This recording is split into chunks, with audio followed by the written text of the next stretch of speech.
Good morning. We're going to be swapping out a Holley 4160 with the electronic choke on it versus the old carburetor that's been leaking a little bit of fuel. So if you want to stick around, we're going to show you how to swap out the carburetor in probably under about 15 minutes.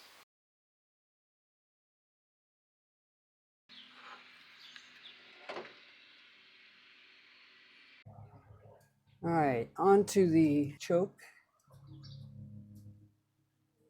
We will unscrew it here.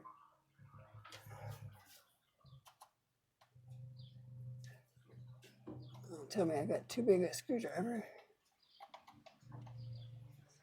Nope.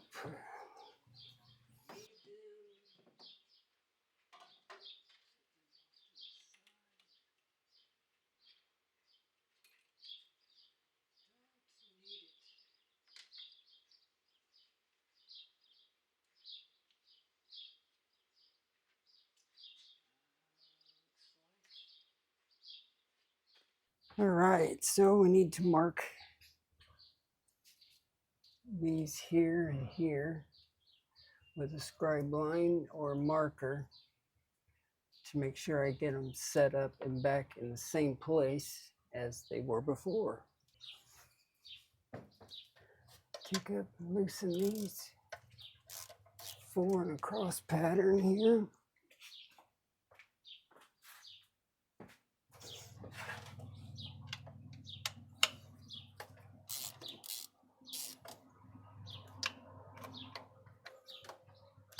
I loosened that one already.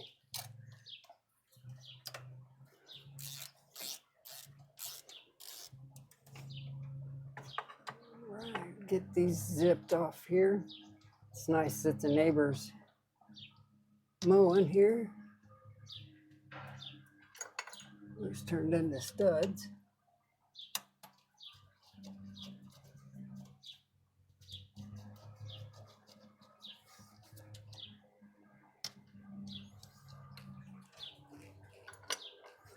Get those off.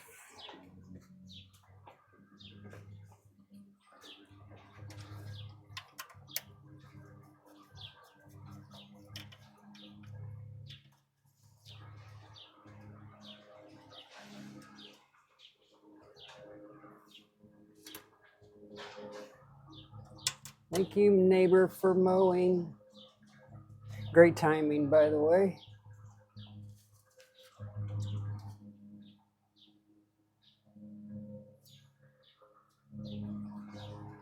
So, passenger side, still had.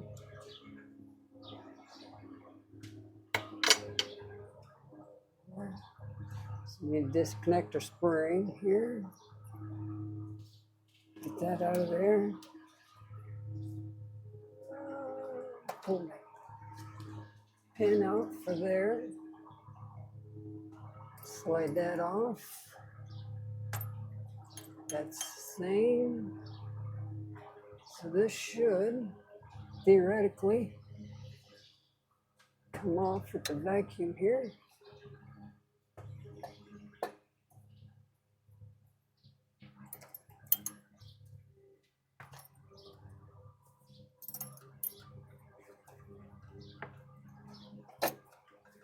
Theory here.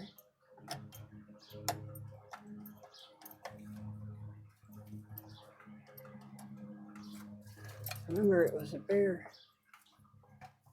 getting that through there. There we go. And we're open. Ta-da! Now it's time to wipe her down. Get her cleaned up real good. Alright, so I did get the carburetor put back on. It is set at factory. The jets are still at the stock.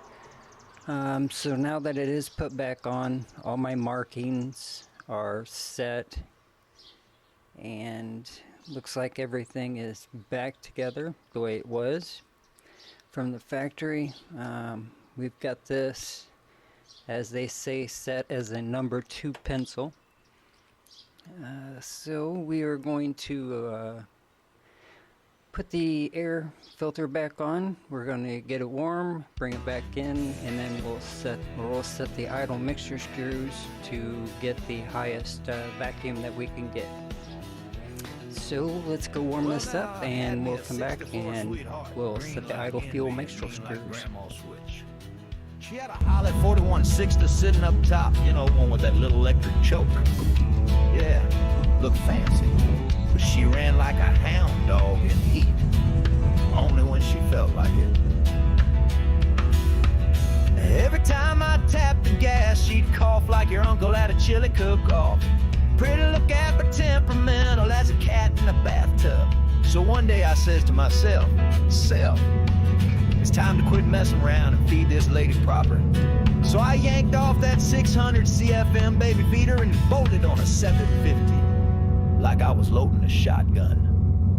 And Lord have mercy, now she don't purr no more. She growls like sin, burns through gas faster than I burn through kin. No more choking up or tapping polite. She's got 2 speeds. Hold on and good night. You press that pedal, you best be wearing your big boy britches. She don't whisper, she screams like a preacher catching fire mid-sermon. My cousin Dale, y'all know Dale, thinks he's hot stuff because he drove a Camry one time in sport mode. He comes over looking at the car like it's a puppy. Says, mind if I take her for a spin? I said, son, she don't spin, she teleports. He slid in wearing Crocs and confidence, tapped the gas like he was testing suit temperature, and buddy, she reared up like a bull that heard a dinner bell. Pow! Smoke everywhere. He vanished faster than a cold beer at a crawfish bowl. That 750 Holley, she don't care who you are. You could be a NASA engineer or Walmart greeter. If you ain't got guts, she'll find out, and she'll tell everybody. She don't need no choke, she wakes up mad, eats fuel like a linebacker eats a snack pack. She'll break your tires loose with the cough and laugh while your eyebrows burn off. She's not a car, boys, she's a rite of passage. So yeah, I put in a 750. Not because I had to, because I wanted any fool to drive her, as long as they had the courage to do the dance of the tire smoke.